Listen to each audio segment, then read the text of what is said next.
Welcome to Truth Bombs and Tea. Today we are looking at the number one thing you absolutely need in order to reduce and manage anxiety. So, if you're new here, welcome to our little corner of the interwebs where we look at everything mind, body, spirit to live a really full life and to make the rest of our life, no matter whether we're 25 or 85, the very best of our life. So if you didn't check out the video from last week, that was the first out of this two-part series talking about anxiety. And I walked you through 8 really effective tools to help you to reduce anxiety and to manage it so that it doesn't negatively impact you and you can live a far more carefree life. So today I'm looking at this foundational piece because if you don't have this piece, if you don't learn this skill, then the other 7 tools are basically useless. So, what is this tool? It is self awareness. It is a skill that is so important, not just to reduce anxiety and manage it, but to basically live a life that is fulfilling and happy. Without it, it's kind of like groping around in the dark and wondering why you keep hitting your shins on the coffee table. Okay. So before I dive in, I will link that other video below, which is Overcoming Anxiety, Your Personal Toolkit. And in that, I give you really simple, powerful techniques and tools that you can use right away to reduce and manage your anxiety. But let us dive into self awareness. So, what's interesting is that at least 1 in 10 people suffer from an anxiety disorder. And this is not just occasional little bits of anxiety. We're talking about disorders that negatively impact people's lives, or in some cases, even cause them to not be able to function in the way that they normally would. But I say at least 10% of people because these are the people that have actually presented to doctors or hospitals to talk about their anxiety. So you can imagine that there would be quite a few people who suffer in silence. So 10% is already a big number, let alone, probably 30% or 40%. Okay, so that is a huge problem. So, what's the number one tool that would be the most effective in helping us with anxiety? Self awareness. So, a lot of us think we're self aware, myself included, but really, research has shown that only about 10% of the population, 15 on a favorable day, if we're being generous, actually are self aware. So self-awareness is the good news is that it's a skill. So if you are not very self-aware, and I'm going to give you a bit of a checklist in a minute, that's all good because you can learn it like any other skill. But self-awareness is that ability to be able to kind of step out of those racing thoughts and those high emotions and kind of witness what's really going on. Because when we have anxiety, we tend to have racing thoughts. There's physical, visceral reactions in the body, which I'll go through with you a bit later. And our emotions are really heightened, and our brain kind of goes offline. Doesn't stop working, it just works in a very overreactive way. And oftentimes, the objectivity, the real things that are going on, are pushed to the side, and our stories that we make up come to the forefront. Okay. So, self awareness is that ability, that kind of pause button momentarily where you can kind of step out of that racing thought, heightened emotional state and be able to kind of fact check yourself and bump that loop of catastrophizing and overwhelm and panic, bump it out of your brain just a little so that you have the space, you create some space to respond instead of react. Okay. And who doesn't want that? We all know sometimes when we've, done our nana, cracked a poo, burst into tears, whatever it is. And there's no shame in that because that's being human. But I think all of us would like to be able to respond to situations and people rather than like react or go off the handle or, have a complete tizzy over the whole thing. So, self awareness is key. And that's what I want to step you through today. And I'll give you some practical examples as well. So, how do you know whether you need to work on self awareness? Okay. Well, here's a couple of tips or indicators. So, if you find that your levels of anxiety are pretty high or you're anxious all the time, you need to develop self awareness. Okay. And this doesn't mean you're having panic attacks, full blown panic attacks. This just means that you're aware that you worry about a lot of things or everything, or you get like a tight chest or, something like that, sweaty palms on the regular, okay, or your thoughts race all the time. Then you need to develop more self awareness.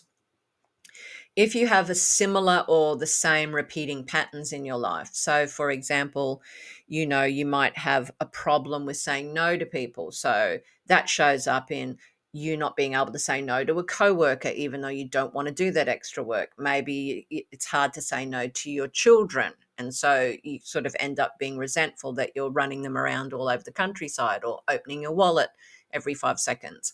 So it's a pattern that shows up in your life regularly, then that is a cause for looking to develop self awareness. If you have certain people or the relationships with those people that turn up in your life regularly, maybe you attract the same kind of romantic partner and it never works out. That is a cause for self awareness. So they're just a few tips about whether you need to be more self-aware. And to be honest, if 10% of people in the whole global population are the only ones that are kind of really self-aware, odds are that you and I need to develop that skill. Okay. And I have been doing my self-awareness work for a while, and it is just a continual top up for me now. But like with anything else, it can be learned and practiced so that we become really competent at it. And that's what I want to step you through today. All right. So, the first thing that I want to talk to you about is recognizing triggers. Okay. And it's a bit of a fallacy, a bit of a myth, a bit of a misnomer that, anxiety just whops us out of the blue. Like 1 minute we're fine, and the next minute we're, chewing our fingernails down to the quick. Okay. That's not true. It's because we're not aware of them, right? So there's always patterns, there's always triggers, there are always warning signs, there's specific situations that trigger. So the reason that might even be number 4 clue as to whether we need more self-awareness training and skills. And that is that you feel like it just comes on you out of the blue, right? That shows that we're not self-aware because they never come out of the blue. All right. There's specific things. So let me give you an example. Let's say that you're at work and you always get anxious about receiving an email from your boss or a higher up in your company. You might see it ping into your inbox and immediately get a tight chest, especially if it's got like a exclamation mark or a, please note on it. Now, it's not the actual email or even the contents of the email that's triggering your anxiety, because let's face it, you haven't even opened it yet, but you've seen it come into your inbox and you immediately, have a jump scare and you kind of start to feel your jaw tighten or your shoulders tighten, right? So it cannot be logically what's in the email. What it is that's triggering it is that perhaps in the past you have been criticized by this person. Maybe they were having a bad day, or maybe it was fair criticism and you didn't like it. I'm not sure, right? But what is happening is that your anxiety is triggered not by the actual event of an email coming in, because you don't get that way with other emails. It's the memory and the story that you're telling yourself about this particular email. You might open it and the boss is actually congratulating you on something, or wanting you to come in for a meeting or help him with some interviewing or her with some interviewing. So that's an example of a trigger, right? It's a story that we've already made up that's starting to give us anxiety. And each of us have different triggers. So you need to have a think about and become aware of what triggers you. Maybe it's social situations. Maybe it has nothing to do with work, but it's family situations. So I'm going to go through a few of these with you. But number one is to recognize your triggers. And at the end of this video, I'm going to show you a tool that I've created that is really, really effective. And I've used it with my coaching clients before. And I want to give you the opportunity to have a look at it and check it out, because it has really helped me. It's really helped my clients and my coaching students. So stay till the end for that. All right. So let's look at number 2. So catch your catastrophizing thoughts. So now we've figured out our triggers, like what situations, what patterns trigger us. Now we have to catch the thoughts that then spiral out of control because of those triggers. Okay. So here's another example. Say you're at a party, pardon me, and you're talking to a person and you're like vibing and it's all good and you're having a laugh and whatnot and so forth, but you're both enjoying it. And that person excuses themselves to go to the bathroom. Okay. So then when you look across the room, maybe 5 minutes later, you notice that that person is standing talking to someone else. Okay. So if you're unaware and you don't have self-awareness, your stories and anxiety could be something like, oh, I thought they were just going to the bathroom. They obviously don't like me. I shouldn't have told that stupid story about my cat. I'm a weirdo and that's why they prefer to go and talk to someone else. In fact, I may as well just stay at home and not go out anymore, right? That's that kind of catastrophizing loop. And I'm not saying we all do that, and hopefully we don't. But racing thoughts and like attracts like. So when you start thinking negatively, then more negative thoughts pile on top for good measure, right?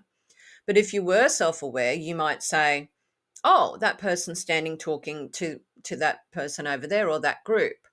Let's see whether they, come back in 5 minutes or not, because I know we enjoyed the conversation. Maybe it's somebody that they bumped into when they came out of the bathroom and they're just doing some pleasantries and then they're going to circle back to me.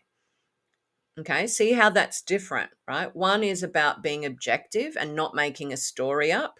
You don't know why they're standing there talking to that person at that particular moment in time. Okay. So the anxiety creates stories about things that are not necessarily reality. Okay. So that's number 2. Catch the catastrophizing thoughts and zoom out a little bit and say, what's another possible reason that they could be talking to that person? Well, they've just come out of the bathroom and they've bumped into them. Okay. And if they're engaged in conversation, I can always go over there and say hello, right? And reintroduce. So catching those catastrophizing thoughts. All right, let's have a look at a workplace incident and where self awareness can help. Okay. So, workplaces are some of the most anxiety producing places around. In fact, when I talk to my girlfriends or my children or my husband, oftentimes it's some sort of staff, workplace, colleague thing that's causing them angst, right? Maybe not anxiety, maybe it's like full blown anger. But navigating the landscape of a workplace is hairy and it's scary, right? Because you've got a lot of people in the same place with not much in common, not much personalities in common except for the work, right? So let me give you an example. Self-awareness will help navigate this, but let's do the before. So you have to give some feedback to a work colleague. So say you're working on a project together. You're starting to get really anxious and nervous about it. You got the sweaty armpits, you got the sweaty hands, maybe your mouth's dry before you go to talk to them. Have a think about what's triggering that. Is it because you want to be well liked in the office and you think that if you give them feedback, they're going to not like you anymore? So do you have a people pleasing sort of bent? Maybe you think that they're going to consider you to be, superior, or maybe giving them feedback, they will think that you're incompetent because they don't like your feedback and they'll send it back to you. Okay. Once you understand why you're getting upset about it, because the feedback in of itself, I'm sure, is not the thing, right? It's not the trigger. I'm sure that you would say it in a nice way and not like rip them a new one or be horrible to them. So it's not the fact of what you have to say, it's the story that you're making up about what's going to happen when you say it, right? So self awareness shows you to zoom back, to focus on the positive things that they're doing, give some improvements about some of the things that they may have fallen short around, and then, of course, finish with some positive reinforcement and support about what steps they do next. Okay, that's what self awareness helps you to do. Shut the story off and actually just deal with what's real instead of what we're making up in our head. Okay. An example of family anxiety and how self awareness comes in. So, the family dynamic is one of those things that is the biggest triggering of our stress and anxiety and fears. Okay. And that's because we have a long history, we have expectations, and we have a lot of unresolved conflict oftentimes. Okay. It doesn't have to be great big deals, but there's underlying resentments and hurts that haven't been addressed. So, the family anxiety is real. Okay. So, when self awareness helps you to see whether the current situation is really based on what's happening now, or whether it's based on something that triggered us a long time ago that now we have a story around. Okay. So, for example, if you dread going to like the weekly or fortnightly family dinner because there's a family member there, whether it's a sibling, an auntie, a mother, or a father, that constantly kind of backslaps you with passive aggressive comments about, your choice of job or your boyfriend or girlfriend, okay? And you dread it. So during the week, like maybe in the first part of the week, you're all cool. But by Wednesday or Thursday, when you know that there's a Saturday night dinner, you're starting to make up the stories about, oh my God, it's going to be horrible. They're just going to criticize me about this and that and the other thing. So self awareness allows you to step back and say, yes, they probably will, because based on past dinners, this is what the go is, right? But rather than saying, oh, I'm going to have to put up with it, and, because I'm the peacemaker of the family and my mum might get upset if I say anything, instead of those stories, self awareness allows you to say, okay, maybe I can sit next to someone else at the family dinner table. Maybe if they constantly criticize me, I can gently push back and say, I really enjoy my job, or, next week I'm inviting my boyfriend or girlfriend to come, and I'm sure you'll love them when you meet them. Okay. So self awareness is that gap where you're rising out of those stories and heightened thoughts and emotions, and it allows you to respond. You're never going to change that person that's constantly criticizing you, but you can change other factors, like how you respond to them. Instead of taking it personally, you can kind of zoom back and see, wow, they're quite unhappy because all they do is say negative things to people, me in particular. It allows you to choose sitting somewhere else. It allows you to then choose maybe not even going, and maybe only going to every second one. Okay, that's in your power to do. Okay, and the last point that I wanted to make, or the second last one, is emotional granularity. Okay, so that's just a fancy word for saying you know what specific emotions you're experiencing and you know how to describe it and use language around it. So oftentimes when you see someone, a friend or, a neighbor or someone in the street, and they say, how are you? Everyone says, good. Okay. Or if they say, how are you going? You go, bad. Okay. So good and bad is very kind of kindergarten kind of talk, right? And when you don't really know what you're feeling and why you're feeling it, you can't fix it, right? So emotional granularity means getting down to the micro in terms of When someone says, "How are you?" you could say, "I'm fantastic and I'm really happy."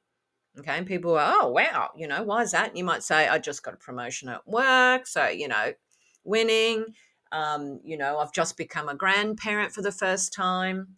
So it's about being able to articulate the nuances of how you feel. When you say good or bad, it's so generic, there's no way you can actually deal with that. It's too ephemeral, it's too, nebulous. We're starting to bring it down to specific things, because when we know specifically how we feel and specifically why we're feeling like that, we can change it. I know, amazing but true. All right. And it's kind of like, the typical, I'm sorry to be stereotypical here, but you have a person that says, "Oh yeah, everything's shit." And you think, well, everything can't be shit, but why? What's happened? It's just horrible. I woke up feeling like crap, and the day's just gone to crap, right? That person, unfortunately, is putting themselves in the position where they won't be able to do anything positive about that. But when you are self aware, you then can get more specific and say, "Oh, I woke up this morning, my alarm didn't go off. So it really put me behind at work and I missed the bus. I'm really frustrated about that." As soon as you uh, own that, as soon as you articulate that, as soon as you have that specificity, you can say to yourself, "Wow, okay, yep, now I know why. It's all good now, though I'm at work. The boss didn't get, pitch a fit. I've caught up on, that extra half an hour, all good." And you can actually change it. But if you've just got this looming thing about, "Oh, it's bad, bad, bad, bad," that cloud just follows you everywhere. So self awareness enables you to articulate that, the what and the why, and to be able to actually respond to it and do something about it. All right. So speaking of responding and doing something about it, I have created the Truth Bombs and Tea Life Journal. Isn't it pretty? I love it. I designed it as a magazine, and I guess it's a throwback to my teens, where there was these magazines where people would write in about all their problems, and, the quote unquote expert would write back. I remember many a time after I slathered myself up in baby oil lying in the backyard, crazy, I know, reading these magazines and people's issues and, the responses. So I designed this journal, and it is really to help you with identifying, becoming more self aware, and developing your self awareness. And really, we look at four main areas. Okay. I'll give you a little squizzy inside. So, the four main areas are yourself, which is the first pillar. If you don't know yourself and understand how you treat yourself, how you think, and how you react, then you're going through the world like a pinball in a pinball machine. And I don't want that for you, right? So, this is why I designed this for myself and my clients. So, it has a quote, a really powerful quote, and then it dissects that quote with really powerful questions and space for you to write and respond to it. Okay. So the four sections are yourself, and then others, like how you relate to other people, life in general, how you see it, and how you are creating the life you want or not, and also love. Because at the end of the day, the reason why we do what we do is really for love, to have ourselves be loved and to be open enough to love other people. So it's the four main themes and cores of your life, all set out beautifully in this book that is really simple and powerful. Okay. So we don't go on and on and on. You don't need to use it for 10 years. Okay. What you need to do is be honest with it, and it will change your life, and you can keep using it. So once you have one of these, you can keep going back to the quotes and the questions and reusing them as you get more and more understanding of yourself and how you navigate life, what your limiting stories are, what your limiting beliefs are. You'll recognize patterns. You'll be able to break those patterns and reduce your stress, reduce your anxiety, reduce your depression, okay?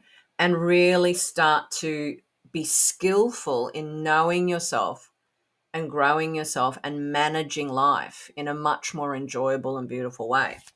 So I'm really proud of it. It's been very helpful to me. I'll show you the back cover as well. There we go.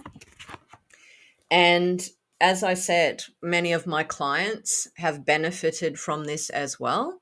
So simple, but that's what makes it so powerful. Okay. You don't need years of therapy. Not that I'm bagging out therapy at all, but a first powerful step to more self awareness and a happier life is the Truth Bombs and Tea Life Journal. So I'll also leave a link down in the description notes below. So I hope you found this helpful. Let me know in the comments if you did, and anything else that's on your mind, or any new videos or articles or podcasts, topics that you'd like me to do. And until we meet again, let's make the rest of our life the very best of our life. Bye for now.